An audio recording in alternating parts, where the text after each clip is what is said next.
Aberdeen. How we feeling? Check this out. Our amazing guest, Dr. Peter Weller, is here. Welcome. We can do better than that. Peter Weller, everybody. All right. We are so thrilled to have him here in Aberdeen, and we want to make sure that you are asking questions in this very special panel. We've got a microphone right over here and one right over here, so don't be shy. Come on up and ask your questions. Ladies and gentlemen, one more time for Dr. Peter Weller. For you, good sir. Thank you. I hate these things. How many people are going to be here? A lot. Now, how many people are going to be up here? Oh, just us. You can pick any Just you seat, and me? Any seat you like. Wow, really? Yes. No pressure. Okay. Anyway, can you hear me here? Yeah. Because I come from this theater. We have to project. Can you hear me from this? Yes, fabulous. I Give hate another round of microphones. applause for Peter Weller. I mean, what did Elizabethan theater do in the 1500s? You know, they didn't have these. They didn't have these. No. What did Verdi do? How did Aida? Are you going to film this now? If you're going to film this, I'm going to charge you a lot of money. So, yeah, like what did they do at La Scala? Right? Did they have one of these? No, they sang like this. It's unbelievable. But now we have masks on. Let me start off by saying my mother's Scots. She's from the South. I never understood the ferocity of the Scots or my mother until I came to Scotland to play golf about 10 years ago. And then I understood my mother completely and understood why my Welsh, German, French father would say this: "That's what I get for marrying a Scotswoman." I see all these women laughing, and the dudes are going, God. All right, so they have questions for me, because I can write on about art. Look, I wore this for you guys. These are the Ninja Turtles. Do you know who the Ninja Turtles are? I'm not going to ask the kids. Adults, do you know who they are? Who's that little voice? Oh, it's you again. Ethan? Yeah. You know, Ethan and I go way back. Ethan's got a brother named Noah. Where's Noah? Oh, he left? Yeah. I think he's done with you guys, to tell you the truth. This guy, he is a character. How they keep? I told him he's a bulldog. Anybody know what bulldogging is in West Texas? Is this working? Anybody know what bulldogging is? You don't know what it is, do you? But now Ethan knows what it is. There's an event in rodeo where I come from, West Texas. I grew up with guns and knives and fishing and horses and barbecue. And by the way, don't say the Scots invented barbecue. I never saw any cattle drives in Scotland. Put a steer in the ground, mesquite, oak, eat it. Don't put any of that maple syrup, the garbage that they do in the rest of the United States. Anyway, bulldogging is you cut a cow loose, and I've never bulldogged. I've jumped off a horse that fast, but I've never bulldogged. You let a cow loose, and you chase the cow down. And it's usually a little bit larger than the calf. You got to chase that thing down, and you got to get off the saddle and vault onto that thing and wrestle it to the ground at full speed. You never seen this? Google it. Ethan's a bulldog. I don't know how his parents keep track of him. You got any questions for me? Because I'll go on about the Ninja Turtles in a second. And if anybody could tell me, where did the Ninja Turtles live in real life? Where? New York? The real Ninja Turtles. Italy, where? Aberdeen. Yeah. No, where in Italy? No. What? Florence. That's exactly right. if you go to Florence and you study for a master's degree like I did in Italian Renaissance art and intellectual history, you will find the arrogance of Florence surpasses, even if you can imagine this, the arrogance of Paris as the cultural center of the world. Because Florence has the Ninja Turtles, man. And when you got Donatello, Raphael, Michelangelo, and Leonardo, you don't have to kiss anybody. You understand? And you have Dante. You can go to Mars on that reputation. And believe me, every Florentine knows it. And there's an attitude in Florence, like a serpent eating its tail. We don't need you. And Florence is the beginning of the genius of all that is Renaissance, of all that is West. And it's almost insufferable city to live in because of it. You guys think it's cute because you. Who's been to Florence? You've been to Florence. Did you like it? You loved it, right? Everybody loves it, right? Because you spent 3 days and you saw the Ninja Turtles, right? You ate some bad food. By the way, you get better Italian food. You get better Tuscan food in New Jersey than you get in Florence. Anybody else been to Florence? I'm ragging on Florence, by the way. If you have some questions for me, you can just raise your hand. I wore this shirt for you. I'm ragging on Florence. I'm heralding Aberdeen and Scotland. But we've got a question on the right by the microphone. Go ahead. Hi there. Hello, nice to see you. Good. You don't have to be polite either. You're not? Okay. Because I know you guys aren't. You guys are not the illustrious white hypocrites that I find in London. You're much more earthy than that, so you don't have to be nice guys. Go ahead. Can you still do the Robocop walk? I only do it for Lauren Hutton. And if you don't know who Lauren Hutton is, that's too bad. She's one of the sexiest, wonderful movie star in the 70s and 80s. I only do it for her. I will not do it for you. That's fair enough. You're rude as well. Yeah, I am. Yeah. By the way, my mom's Scots. I tell you. So I got it from her. If you have a question, we've got microphones. My dad on the was left diplomatic. My mother was not. You know, my mother would do this. She was a jazzer. My father was a Army intelligence helicopter pilot, presidential pilot too for LBJ, and then he retired, became a federal judge. My mother's a jazz musician, Scotswoman. My father is a Welsh, German, French, judge. So you got this one hand, this fierce improvisational chick on the one hand, and a guy who follows the book and the rules of order on the other. Who do you think won those wars? He had no chance with her, none. And she made it up as she went along. So, and now I understand it. Every time I come to Scotland, I go, "That's my mom. That's my mom." Okay, who's got a question? Go ahead. Just because I'm not doing the walk, you don't have any questions? We've got one right here in the front, in the center.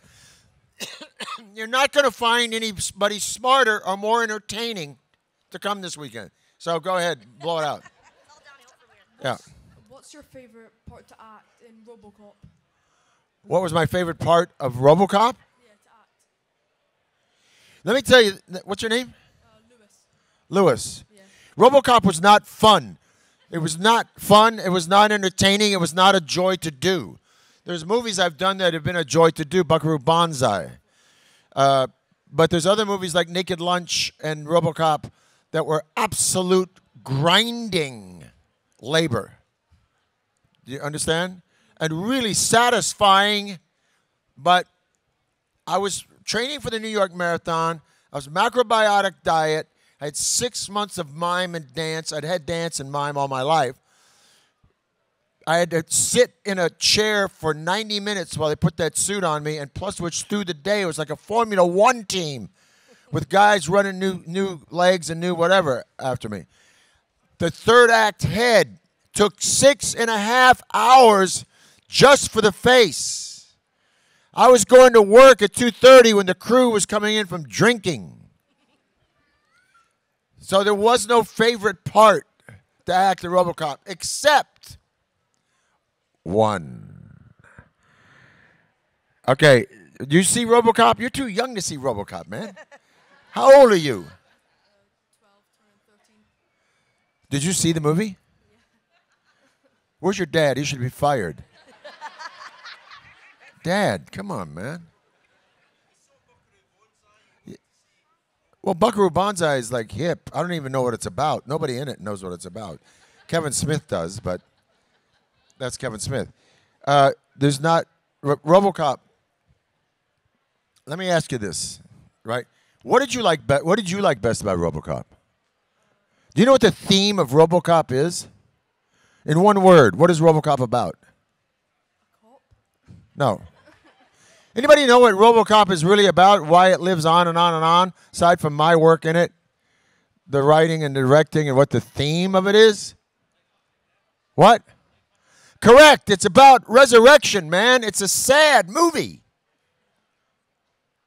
And when I did some interviews in front of, I think it was in 2002, when Warner's was releasing the packaging of 1, 2, and 3 all together, I went to London and spent 2 weeks doing interviews just to pitch it.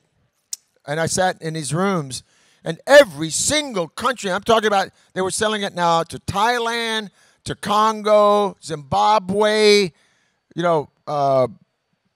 Uzbekistan, these countries that didn't have the money to buy it. And I got filtered with these questions. Not about the gun, not about the cop, not about the action, not about the humor. Your move, creep, dead or alive, you're coming with me. None of that. They said over and over and over again, did you know when you were making this film it was about resurrection and identity theft on the part of science in the future? Did you know that in the name of the future and protection of the city that they were actually corrupting you and taking away your life? Did you know that when you were making it? Did you know that it is actually a tragedy because it pinpoints what society can do in the name of progress and money and what the sacrifice is of the common man? That's the questions I was getting from the third world.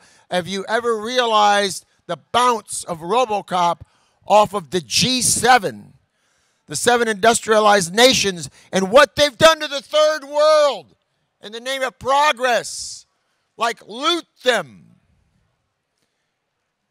What Shell Oil's done to Nigeria. I was like, no, I didn't realize that when I was making it. I do now. You guys getting this at all? I mean, that's this movie, why this movie lives on. Now, Miguel Ferrer died. He was one of the leads in it. And the Egyptian Theater, a massive theater in Los Angeles, asked me and Ed Neumeier to come down, this is 3 years ago, do a special screening of RoboCop. I said, man, this is like at the last second, who's going to show up?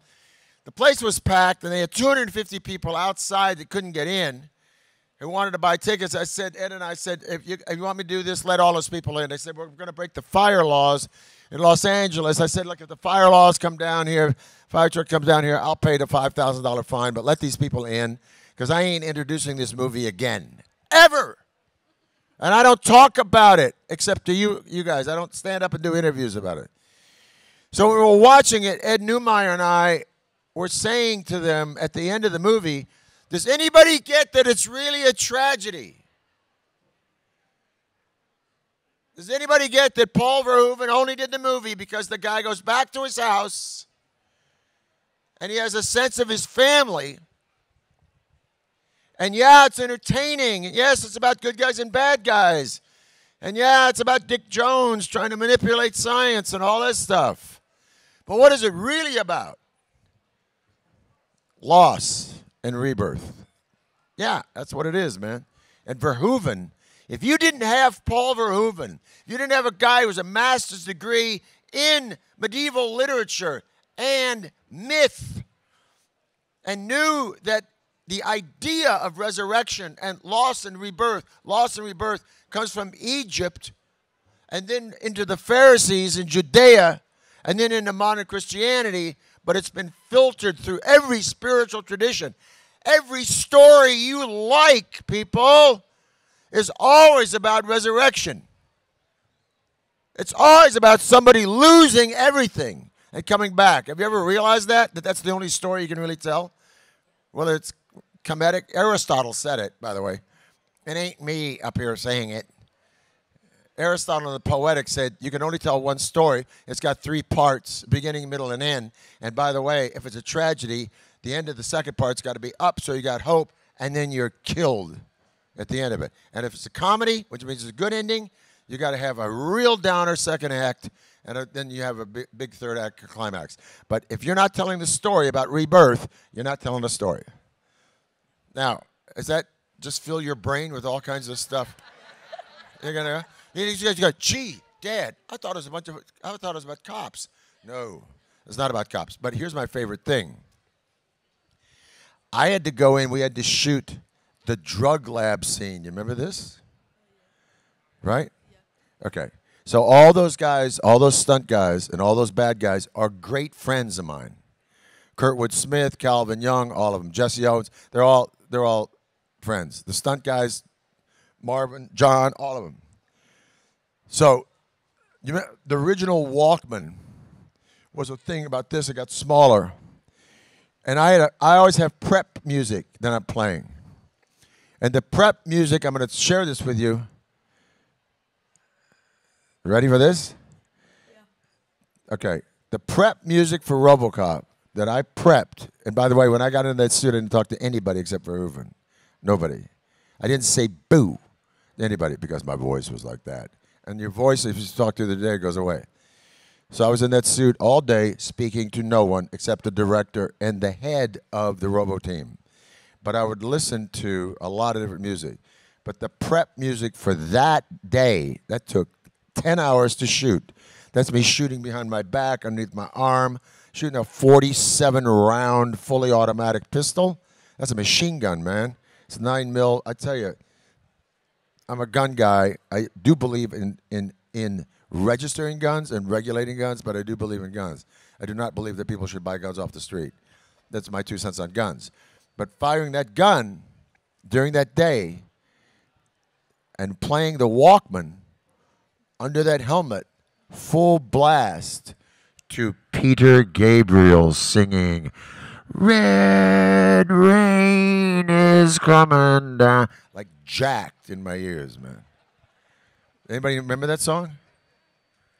But turn it on 80 million decibels and put a 9 mil machine gun in your hand, right? And they couldn't call action. They just wave it and start walking through, man, and shooting that gun. Listen to that thing. And that's really getting high. And that was the most fun I had that day. The rest of it was work. All right? Just remember what the movie's about. Go back and see it. The movie lasts, Lewis, the movie lasts not because of the action, not because of the violence. It's an amalgam of things, the humor and the lessons in it. But the movie lasts because people don't understand why it really gets them. The last line of the movie, "What's your name, son?" "Murphy." And a hint of a smile. Murphy. And a hint of a smile. It's like what you just said, being reborn. That's what it's about. That's what it's about. And that's why people love it. All the other stuff is great. But that's the theme of it, resurrection. Okay. And I can go now, right? Got one more question. No. I'm going to stay here all day. You think you get rid of me, man? You got a PhD in Italian Renaissance art and intellectual history wearing the Ninja Turtles for you. You're not getting rid of me. Go ahead. First question, who is your favorite Ninja Turtle?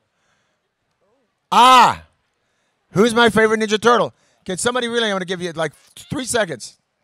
The Ninja Turtles really lived. You guys knew that, right? You guys know that the Ninja Turtles were based on real people? Okay. Okay, that the real people that they were based on are the people that actually reintroduced everything you see in movies? Do you know this? Am I interrupting you? Okay. I'm talking about the Ninja Turtles, man. What are you talking about? A soccer game?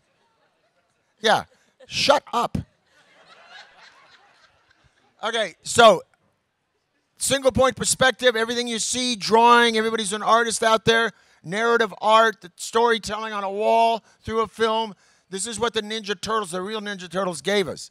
So 3 of these guys knew each other in real life.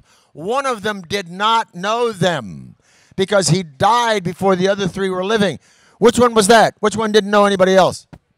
Raphael? Wrong. No, you blew it. He said Leonardo, said Michelangelo, you said Raffaello. No. Donatello. Donatello is my favorite Ninja Turtle, and Donatello is the only guy of those guys I would like to have dinner with. Why? I'll give you an example. Michelangelo was a curmudgeon. He said, I'm broke and I'm dying. My professor proved his wealth. He lived to about with a $250 million, what would be today, $250 million fortune. His family lived in his estate up until the 1800s. That takes care of that broke. He lived to 91 years old and never sick a day in his life. So how would you like to have dinner with a guy like that? No. You like to have a dinner with Leonardo da Vinci? I wouldn't understand a word he says. He is a Martian. They just wrote a new book on him. Nobody understands him. The new book is going to try to explain Leonardo da Vinci. No, man. The guy who invents the helicopter, the parachute, the 3-way crane, uphill sewage relief, water balancing. You understand this guy invented all this stuff? Do you think he's the Mona Lisa? No. When all his job applications, he says, I'm an engineer. He never says I'm a painter. So I don't want to have a dinner with him. I couldn't keep up. Raphael is a great-looking guy, but Raphael gets all the chicks. He's a constant womanizer, and, he's all into, upper crust ladies, and essentially a beautiful woman walked by, I'd get his attention, and he'd be gone. No, the guy I want to have dinner with is Donatello. Because Donatello is the guy that brought back single-point perspective. He brought back animation. He brought back, relief. He's the only sculptor in the history of time that did both forms of subtractive sculpting.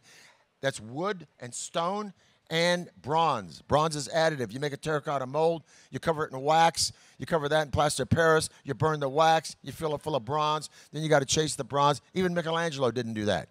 No one in the history of time did all 3. Even anybody in Asian art. The soldiers of Xi'an are done by terracotta guys. Terracotta bronze guys, not wood guys.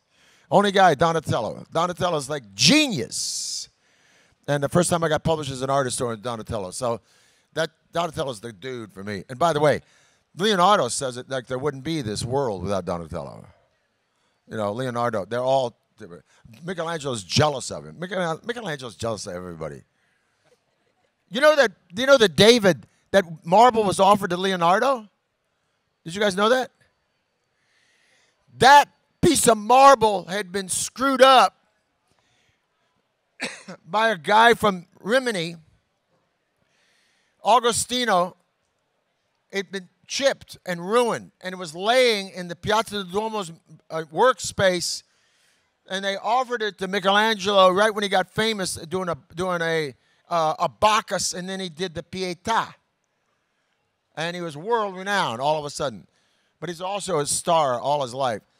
And he offered it to me. He says, I'm not touching some guy. Agostino di Duccio screwed this piece of marble. I'm not going to touch anybody else screwed. Leonardo comes back from Milan, where he's working for the Sforza family, where he does the Last Supper and all that. He's back in Florence when it's a republic. The Medici are booted out. There's not really big gigs there. And they ask him if he wants that marble that Agostino di Duccio messed up in 1465. Has been sitting there for 30 years. And Leonardo is so inventive. He goes, yeah, man, if you're going to give it to me, I certainly will think of something to do with it. And the second that he expressed interest in it, Michelangelo said, I'll take it. The second that Leonardo said, I might take it, yeah, I'll find something to do with it, Michelangelo said, no, I'll take it. Very jealous, possessive dude, Michelangelo, and maybe the most famous artist of our day. Don't want to hang with him. Like to study, by the way, I'd like to study all the Roman emperors, and there's some good Roman emperors and bad Roman emperors. There's some really good Roman emperors and some really bad Roman emperors. I wouldn't want to have lunch with any of them, man. I don't want to have lunch with any head of state, and I've had lunch with 4 presidents, and a dinner. Don't do it. They have no conversation, none. Do I have time for another question? Yeah, go ahead. Yeah, I had two, but I'll go with one for now. Screamers is one of my favorite movies. I love that movie. It's Philip K. Dick. It's a great movie with a bad title. Go ahead. What was your experience working Screamers he's talking about. Yeah, I love Screamers. It's so good. Okay. What was my experience working on that? That was fun. Screamers shooting in Quebec in the snow. Okay, there's another shot. Another Walkman thing, right? I got to walk literally 100 meters, like half the length of this, in the snow. And they got 5 cameras trudging, right? And I got to be spraying bullets. Remember this scene? But they couldn't test it because once somebody walks through the snow was like 2 feet deep. You can't go clean it back up. So they've got cameras there, and I've got Soundgarden. Anybody remember that group? Yeah. So I got like Black Days. Oh man, I got everything. Chris Cornell's going and like. And they said, okay, you got to spray the gun, fire the gun. You know, you're like it's a recon thing, and you're firing, and you're walking. Give me the Walkman. Put on Soundgarden. Turn that thing up to 80 million decibels. I got the machine gun. Do you understand how much fun this is? Yeah. So they say action, and that walk across that snow, even though it's like only 20 seconds in the movie, man. Yeah, it was a 10-minute walk. It was the whole magazine of the camera. And man, listen to Soundgarden, you know, blow it out in my ears while I'm firing a machine gun, walking through snow. This guy looks like he says, this guy's looking at me like, I think that's the craziest thing I ever heard. He asked me what was fun. That was fun. That movie was a lot of fun. And also Philip K. Dick's Gifted. Anybody know who Philip K. Dick is? You come to a Comic-Con. You know who he is? He changed the face of... I tell you, anybody seen Blade Runner? Yeah. Total Recall? Yeah. Okay, he wrote Screamers. He wrote that.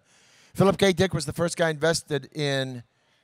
if you could take all sci-fi, which is beautiful because it's alternate universe. I'm not a big sci-fi guy, but they definitely go on and on and on because they prove certain things that we always go, wow. I didn't know H.G. Wells wrote that, right?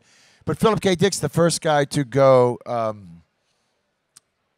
he takes a Zen idea, like the ancient Buddhistic idea that if you are making something, there's no duality. If you make a motorcycle, you see Zen and the Art of Motorcycle Maintenance by Robert Pirsig, that motorcycle has your consciousness in it because you make it. It's a dream. Do you understand the physical universe is a dream? This is all made up stuff. You can destroy it just as fast as you made it. We all get sucked into it, and that's once again the story of RoboCop. You know, in the physical world you got to exist, but the real world is spiritual, and it's not, and it's non-dynamic. And that's the great thing about Philip K. Dick, because Philip K. Dick is always talking about these things that have consciousness, that because after certain generations and generations and generations, the robotic process has been replaced by the human process in them. I mean, Blade Runner is one of the great movies ever, man. And it's based on the Confessions of Nat Turner. Anybody know what that is? That's right. Nat Turner was a slave, I believe, in North Carolina in the 1820s. Can you believe this, though? But England thought it's the same. Scots, the American Scots brought slavery to the South, man. So it's not like you guys are devoid of it. The Western world was inured to it, indentured servitude. Just Europe got rid of it sooner than we did. But even in the 1820s, 1830s, these 6 guys, one woman, killed their masters and then cut this path toward the Northwest. And the slave owners go, why are they doing that? We're taking care of them. That's how mind-blown slavery, indentured servitude had become in the United States and also in Europe. I mean, we understand it now because we live in a free land and we don't believe in indentured servitude, although there's a big slave trade still going on. It's illegal. But, you know, the slave owners could not grasp that perhaps black Africa didn't want to be indentured to white America. That's how ham-boned our consciousness had been after 200 years of slavery. Blade Runner is based on that. It's based on Nat Turner's Escape. You know, what's the plot of Blade Runner? Anybody not seen it? My kid hates it. He says it's just too weird. You know, 6 robots from another system come down. They're trying to find somebody. They kill, and everybody goes, what do they want? Why are they doing this? You know, I've seen fires off the moon of Orion. Do you understand how beautiful Philip K. Dick is, man? So that's like doing Philip K. Dick. That guy was like way ahead of his time. You know, this robotic thing is not me. Yeah, it is. Everything you touch and do is you. And Philip K. Dick is like gifted. Yeah. Anybody else? Isn't this fun? You guys are like standing behind these masks going. You can take the mask off, by the way. You guys, mask mandate comes down next week. Did you know that? That your mask mandate is coming down next week? Did you know that, by the way, the rest of the world has no mask mandate anymore? Why? Is this a political move? I think it is. Listen, I'm all for Scotland leaving the UK. I'm sorry. If you want to stay, go ahead. But I'm for Scotland leaving the UK. I think Scotland's got its own money, its own oil. It's got its own stuff. It's got its own ideas. It's got its own identity. And by the way, you kicked the shit out of, pardon me for that bad word, out of Rome when England couldn't. So you got it. And I love Rome, but you guys like got naked, painted yourself blue, and became psycho warriors or whatever the hell you're. I don't know. But it's shape shifting and whatever Rome tried to figure out. Rome just said, forget it, man. We ain't going to Scotland. Build that wall. We don't want any one of those blue mofos coming across here. Yeah, and so that's Scotland. So I'm saying that Scotland's identity is strong enough to leave the UK and get on your. I think you'd be fine on your own. That's my 2 cents. But the mask mandate, it's just political. Like we're not going to take our masks off because London is. Is that what it is? The United States is more idiotic about it than you guys, man. Oh, is that what it is? Well, you guys are all vaxxed. Everybody's vaxxed now, you know, and they're dropping the mask mandate in the United States. They dropped it in England. They dropped it in Italy. And, you know, you guys are still hanging on to it because somebody's wondering, we got to do our own thing here. But that's Scotland for you. What?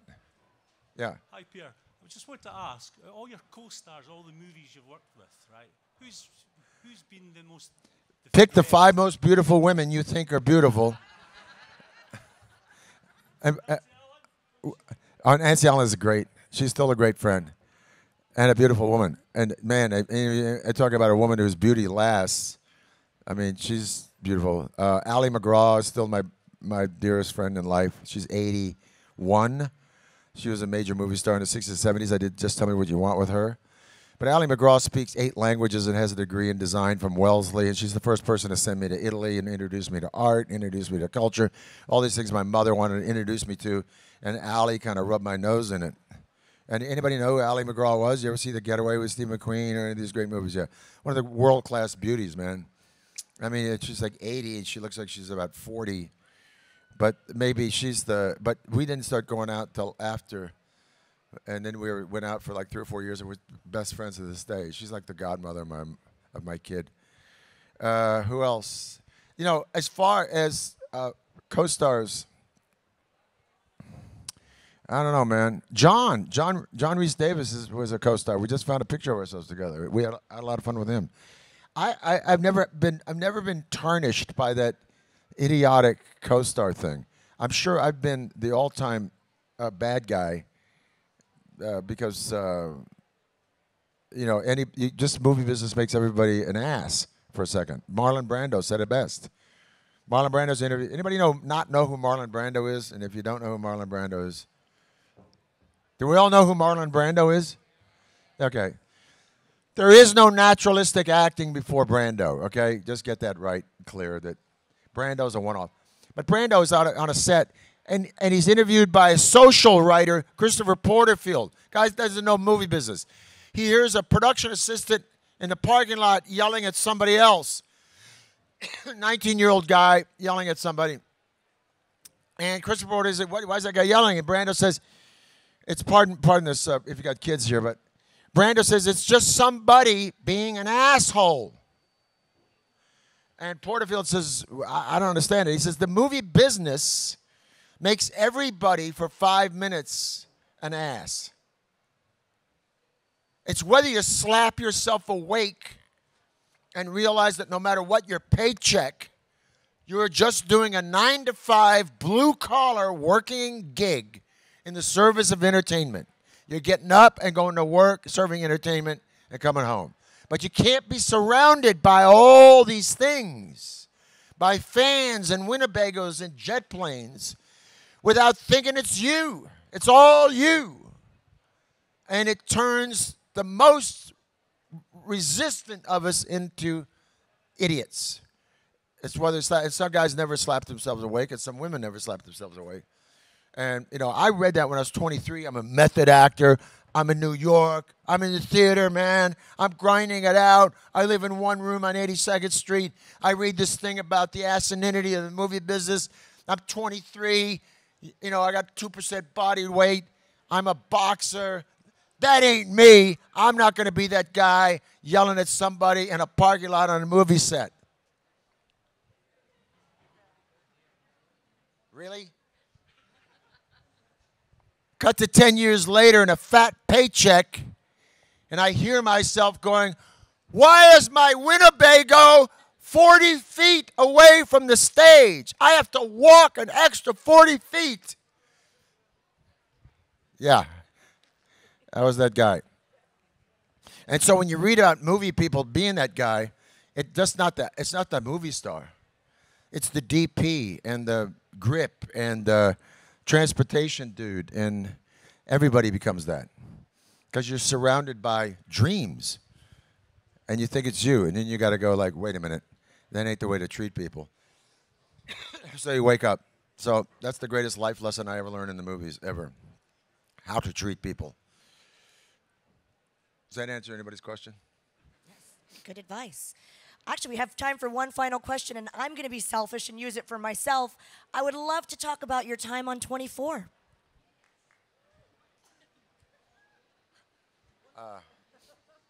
24. What specifically would you like to know? Working with the cast, working with Kiefer. How was the whole experience for you?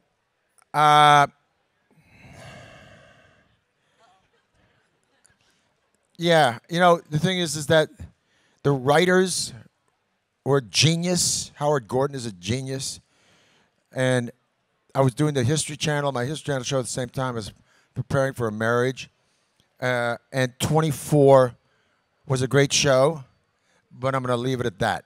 Okie dokie. Because there's a whole lot of people, you know, you bump into shows. I mean, look, man, here's what I just said. You learn how to treat people, but then you're going to go to movie sets where there's a whole lot of people don't know how to treat people. They have not slapped themselves awake. Are you with me on this? Okay. By the grace of God, RoboCop was a set where everybody, as crazy as they were, and they were crazy, but from Verhoeven down, was really awake to the fact that they were doing a gig of drudgery and had no entitlement. They were grateful to be there. Grateful. But there are certain gigs where you walk on, or I've walked on, and I go, man, this is going to be like lifting coal in a coal mine, because there's a bunch of people here have not woken up yet and are expecting everyone to deliver what they want and need.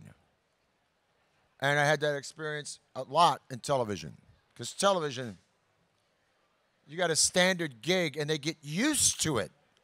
You know, Brando had some time between movies. You become #1 on a call sheet in TV, you get used to people kissing you every day for 9 months out of the year. And when it's a hit, man, they'll kiss you even more.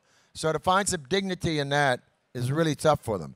I don't excuse them, but if I just say, like, I'm not ungrateful for any gig I've ever had, but as far as the the thrust of a human experience. It was not to be found on 24, and it was not to be found on Sons of Anarchy. But both of those shows were riveting to work on, just riveting to work on, and challenging, and so forth. But there's about 15 of those dudes and girls that I could put in a sack like a bag of cats. And go, And by the way, once you learn humility, you guys know this at a workplace, and Express Train is coming at you called ego, you got to dance, man. You got to thank you very much, just like a bullfighter. You engage in that, you become it again and again and again, man. You just got to learn how to size up. It's an art. So the greatest art of 24, the greatest thing I got for 24, I had a ball doing certain scenes of 24, and definitely the writers are still friends to this day. Those guys. But there's a whole lot of people need to grow up. Need to grow up. That's it. Yeah. Anybody else? Ask me a really indignant. Go ahead. Somebody in the back there. You got a hand up back there? What?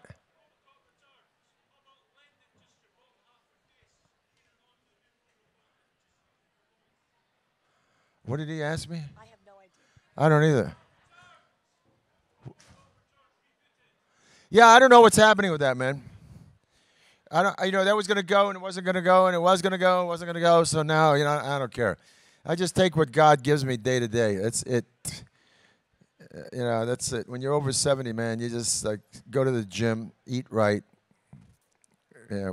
be nice when you can, and that's, make a couple of chuckles, raise a kid, and go play golf. That's my deal. Teach some art. I teach some art. I got to be in Dublin for the World Renaissance Society Sunday paper. So I don't know what's going on with that movie. Anybody else got questions about the Ninja Turtles? No.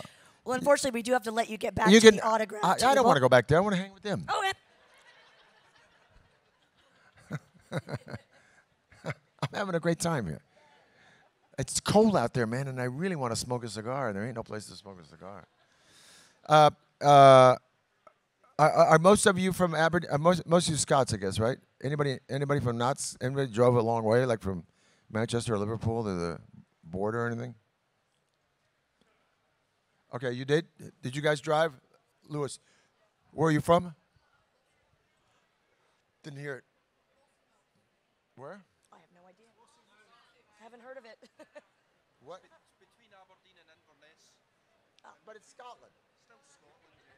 It's Scotland. But you're Scots. Yeah. Inverness, man. Where's Caithness? That's way up in the northeast. Yeah. Yeah. Oh, wow. I knew all those provinces when I did the Scottish play in Lincoln Center with Christopher Walken and Chris Lloyd. How about acting with those two guys at the same time? Those are two of my oldest friends. You guys know who they are, right? Christopher Walken and Chris Lloyd. Okay, one of them was born on Mars, and the other one was born on Mars. Just a different part. Imagine working for 9 months with those two guys together. That is an education. I was 24, man. And those guys were made guys in the theater. You don't know that, right? That Christopher Walken and Chris Lloyd have a huge theatrical reputation. That they come from the theater for years and years of the theater. Did you know that? Or did you just think they were just Back to the Future taxi dudes? No, Walken, man, started off as a dancer. He was one of the major dancer-singers. Astounding. And Lloyd is a rich boy from Greenwich, Connecticut. Accidental birth, sort of, when his brothers were in their 20s. His father's one of the great campaign givers to Dwight D. Eisenhower. Greenwich, Connecticut is one of the richest cities by capita in the world. And Chris Lloyd comes from that kind of loot. But he's also a savant, like an IQ of 189 or something. And but doing the Scottish play with those two guys, yikes. Yikes. Any other questions? We have time for one more question over here to the right. Yes, it's a three-parter question, so bear with me. It's a what? So It's a what question? How did you react when you were offered the role of Batman in The Dark Knight Returns? Were you inspired by Adam West in terms of the voice? And if you were offered the role again, would you take it? Adam West played my dad in The New Age, possibly one of the great movies about Los Angeles ever, with me and Judy Davis. If you really want to see how spiritually bankrupt Los Angeles is, see The New Age, written by Michael Tolkien, who won the Pulitzer for writing The Player. That great movie. But he directed me and Judy Davis in it. And Adam played my dad, so he was like a longtime friend. But I tell you, it's something like, I got to be honest with you guys. I have no vested interest in science fiction or superheroes. My 10-year-old kid begged me to watch the Avengers Endgame 2 nights ago. And I said, all right, man, Teddy, I'm going to watch this with you. He said, yeah, but you know all these guys. Robert Downey did his first movie with you. You introduced me to him. You know, yeah, right. You know this other guy, la, la, la, la, la. And I said, Teddy, you're 10. Me knowing these actors doesn't mean I have to like their movies. But he thinks I do, right? Because they're friends. So I watch Avengers Endgame, and I'm thinking, how do I get out of this? Because I'm falling asleep. I fall asleep right around the time that they start talking about bringing Captain America back from the past. I couldn't follow it. I didn't know what the hell was going on, man. There's an alternate universe. My kid's explaining the double alternate universe are coming and going. I'm falling asleep, man. I'm thinking, okay, maybe if I let him off a piano, he can let me off of watching the end of this turkey. So I have no interest in any science fiction, superheroes, nothing. So when I offered Batman, I could have cared less. I could have, I have no, look, I admire the origin of Batman and story of Batman, but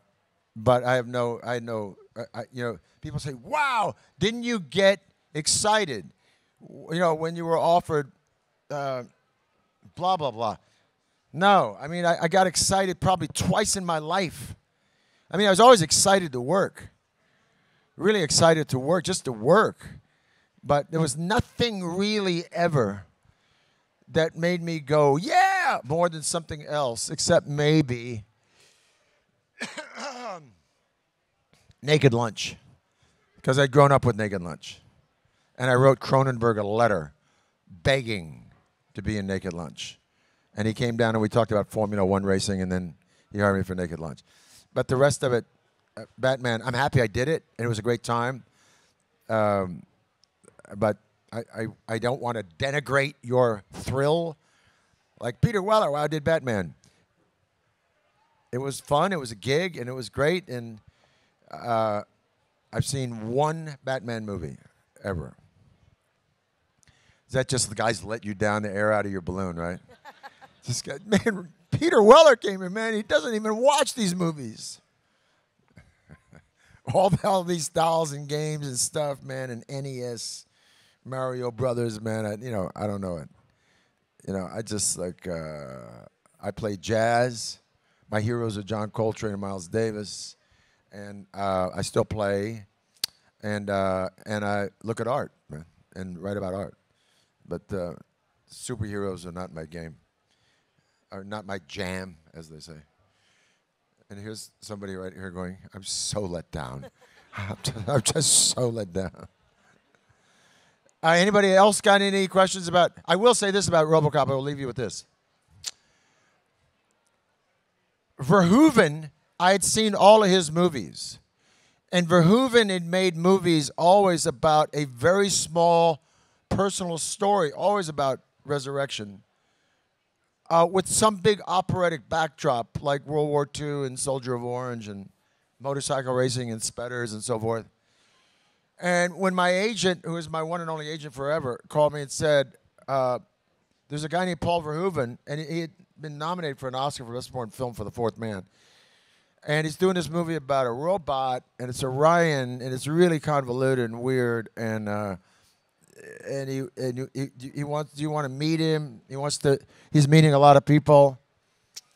And that I got excited about because I loved his work. I didn't go, wow, RoboCop. No, I did not care what the script was. I did care about meeting him because I admired his work so much. So when I sat down in front of him, I said, I really admire your work. And he was like, really? Why? You know, you sound like another lying actor from Hollywood. And most actors from Hollywood lie anyway. And I go, well, I'm not from Hollywood. I'm from New York. And I like your movies because they're always about some transformational thing happening to a very small person inside of a large domain of events. And he goes, we have to talk. We have to talk. And we had 5, 6 conversations. And he was still not offering me the part. I never auditioned. I'm not a great auditioner, but I really wanted to do this movie. I had not even read it. I didn't know what it was about. I just knew what he was telling me. I have to tell you one other thing.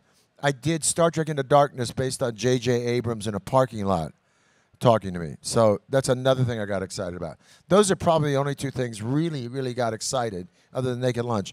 Because with RoboCop, when Paul was talking about it, Paul is like, he's like, and then Robo goes over, and he does, and he starts acting all the parts, and his childlike enthusiasm is so infectious and so insane that it just gets you turned on. But he still hadn't offered me the part. Now, the great Dino De Laurentiis, one of the great producers ever, was remaking King Kong, and they wanted to offer me a lot of money to take the lead in King Kong. And I didn't care about the money, and I've never cared about the money. Money has always been, money is important, but I cannot tell you how many parts I've turned down with a great big paycheck to do something else. RoboCop 3 versus Naked Lunch. Naked Lunch paid me 1/10 of the money that RoboCop 3 was offering me. RoboCop 1 paid me less than 1/10 of what Dino was offering me to do King Kong. And that's not because I'm like a big hero. That's because the thing that turns you on is the thing you have to do. And if you follow the paycheck only, it's a one-way street, man. So Dino, they said, well, you want to meet with Dino because you haven't got this offer from Paul Verhoeven. It's been going on for 2 weeks. All he does is meet and talk about art with you, man. I said, well, is he ever going to offer it? He said, don't know. Why don't we go meet Dino? I go, okay. Dino is like a ball of fire. He's 5'6", Roman, just insane guy. He comes out from under his, behind his desk, and he says this, Peter Weller, how much money you want not to do this stupid robot movie? That's all. So overwhelming, I'm thinking, I don't know, a chalet in France and a couple Ferraris. I'm going through the whole thing here, man. And then we talk, and I'm walking out. I said, man, I put the big paycheck on him. He says, yeah, we can put the big paycheck on him. And about 10 minutes after we walk out, Verhoeven made the offer for less than 10% of what Dino was going to pay. And that, I didn't care, man. I was going to do that robot movie. I was going to do the stupid robot movie. And you know what? I was happy to do it. So there. There you go. And J.J. Abrams is a one-off. Everybody know who J.J. is? Yeah, man. He is like something, man. Anybody ever watch Fringe? You ever see that show? Okay, here's the last thing I'm going to leave. Now I'm going to really leave. I'm going to really leave. I'm going to tell you something really exciting and spiritual. And about being... being reborn. So my wife is 25 years younger than me and much smarter. We've been together for 22 years. Yes, I was cradle robbing because I was 49 and she was 24. We were married for 16 years, got a 10-year-old kid. She's great. She gives me a lot of space. When we were getting married in Italy. When you get married in Italy in a Catholic church, there's a lot of bureaucracy you got to go through. You can get married in Italy and anywhere with like a little civil service thing. To get married in a Catholic church in Italy, getting married in a Catholic church in Italy, that's getting married in a synagogue in Jerusalem. Do you understand this? Like they're going to make sure that you are Catholic. So you got to do 6 months of apostolate, birth certificates, baptism stuff. You got to have them wired to the Vatican from your archdiocese. They got to go from that archdiocese, and then they go to the Vatican. The Vatican goes down to the archdiocese of Naples. Naples sends it to the archdiocese of where we live on the Amalfi Coast. That church has got to get it, validate it, stamp it, send it all the way back. Takes 6 months of bureaucracy. I said, honey, I'm going to do this, but I'm going to tell you one thing. I'm not going to hear one word. And everybody married in here? Do you know what register means? You know what that means? Okay. I hear a guy, oh, his head is falling into the grits. I said to my fiance then, Sherry, I said, I'm going to do this, but I don't want to hear one word about flower arrangements or tablecloths or whether the mother-in-laws are all having a nice time at the pre-prep party. Do you understand this? I'm done. You do it. I'm out the door. I'm doing the bureaucracy. 2 months out of the wedding, we're traveling for the History Channel. We got to go to China. You know, I got to go pay all these people for this wedding. She says, honey, the older people do not want to contribute money to the school. That's what we're doing for our wedding gifts. We set up a fund for the school in our little town. They want us to register. What's register? Register means we got to go give our name to a store. I said, a store. What do you mean a store? She said, well, we need glasses. I said, how long is this going to take out of my day? She said, it's going to take 2 hours. We're going to go to the store in Beverly Hills, going to put our names down, and you're going to be done. Just got to find out what kind of glasses we need. I said, this is going to be 2 hours, right? 4 hours later, does everybody relate to this? I want to break every glass in the place. I want to stab myself. I'm wandering around. My life is going out of my ears. I'm going, when are we done? Just a minute. No! And she comes up to me. She says, it's not going to work here. I can't find what I want. I said, and we go down into the car. We get in the car. I said, I got to get out of here. She said, no, you got to go one more place with me. I said, I've just been here for 4 hours. I've been here from 10:30 to 2:30. I can't do this. I cannot do this. She says, we're going to do this. It's going to take one little bit. I said, where are we going to go? She says, right there at the end of a one-way street are all 5 floors of Neiman Marcus. I freak. I hit the dashboard. I say, this is not the deal. This is not the deal. This is not the deal. Not the deal. She says, you have to get out of the car now. I think you're psychotic. Please leave the car. I said, gladly. I get out of the car. I slam the door. And I walk around. I don't even know where I am. I find my cigar club. I walk in. Davy Johnson, a banker for Chase Manhattan, goes, my God, Peter, you look white. You're white, man. What happened to you? Did you take some narcotic or something like that? I said, no. My fiance, Sherry, just took me to register, and there 5 guys would not register. No. It's shopping. You went to register? Are you crazy? It's shopping. Guys don't do that. Because they're crazy. Sherry calls the mom. The mom was a farmer in Georgia. And she says, I don't know if I can get through this marriage because she just had a psychotic moment in the car. What'd you do, honey? I love that great mother-in-law. What'd you do, honey? She says, Mom, I just took him to register. No, honey, you do not take men shopping. They act out like little 5-year-old boys. They will throw soup cans, destroy stuff, and start arguments for no reason. You do not take men shopping. It's a great mother-in-law, right? Man, is that the truth? And so, okay, she lets me off the hook. Okay. Years later, this is like 2010, 11. I go to meet JJ's people at Bad Robot to direct Alcatraz.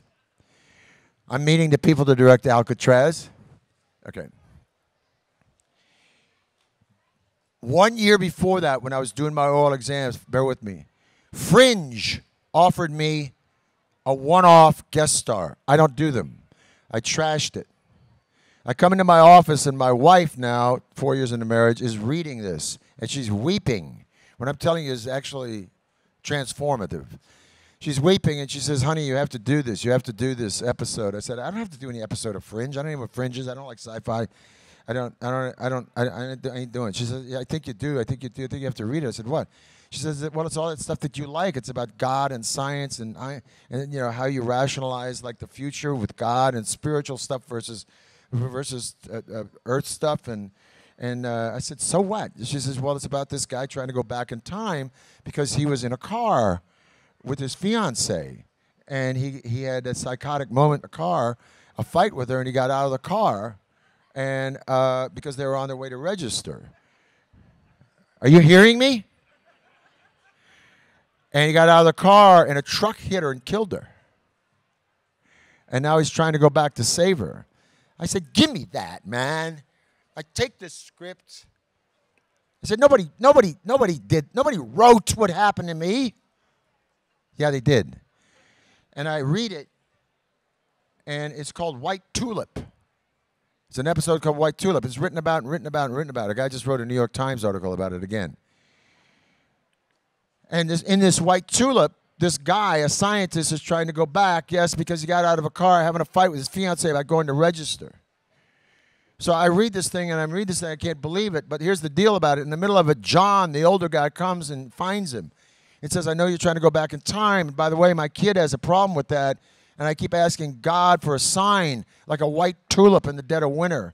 Like a white tulip, like show me a sign my kid's going to be okay. But you're not going to be okay because you're taking things out of the hand of God and you can't do it. The death is in the hands of God. And I said, you don't understand me at all. Okay, they come to get me. I escape. I go back in time. Right before I escape, I write something down and mail it. And then I escape. I go back in time. I get to my wife, my fiancée, right? At the time, I finally find her. I run back to the car. I get in. Right? And you realize at the end of it, I didn't go back to save her. I went back to die with her. And I get in the car, and I turn to her, and it's just, I mouth, I love you, as the truck kills both of us. And then months later, this guy, John, who now doesn't understand anything, opens up a letter, and it's from me, and it has a drawing of a white tulip in the snow. So I did that. I did that because, look, man, you only get so many gifts in the world, and that was a gift. That was a total gift. So I'm standing in the parking lot at J.J. Abrams' place after interviewing for directing, and as I was leaving, I hear a guy go, Peter! And I turn around, and I go, yeah, I'm in a parking lot. This guy with a baseball cap and glasses goes, hey, I'm a fan. I go, yeah, thanks. And he goes, I'm J.J.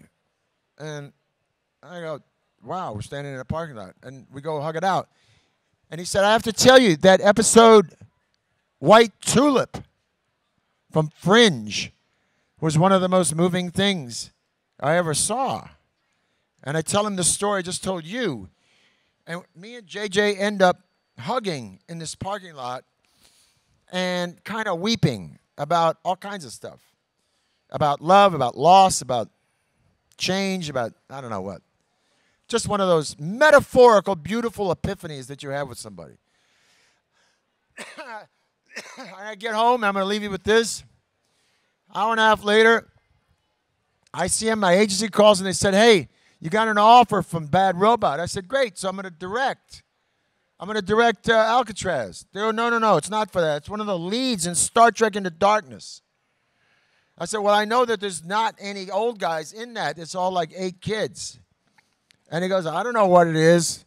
They haven't written it, but they said you're one of the leads. What do you want to do? I said, well, did they make the offer? He says, yeah, they made the offer.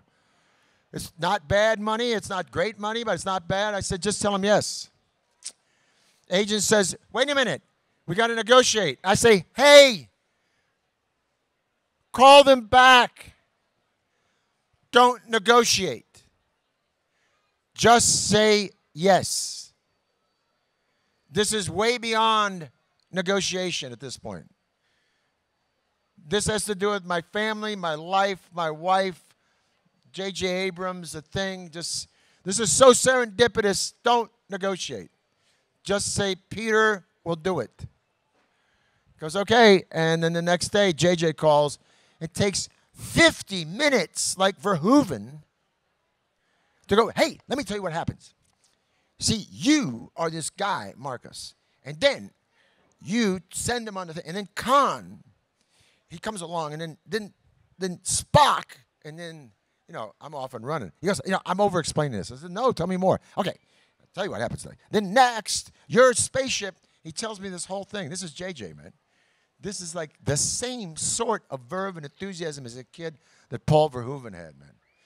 That's like the innocence and the energy and the thrill of being on a movie set and making a movie is indicative of Verhoeven and JJ. And by the way, and also with David Cronenberg in a whole nother way. So that's what I'll leave you with. Verve, enthusiasm, resurrection, being kind. Good. Bravo. Thank you so much. Thank you. It's a pleasure to be in Scotland.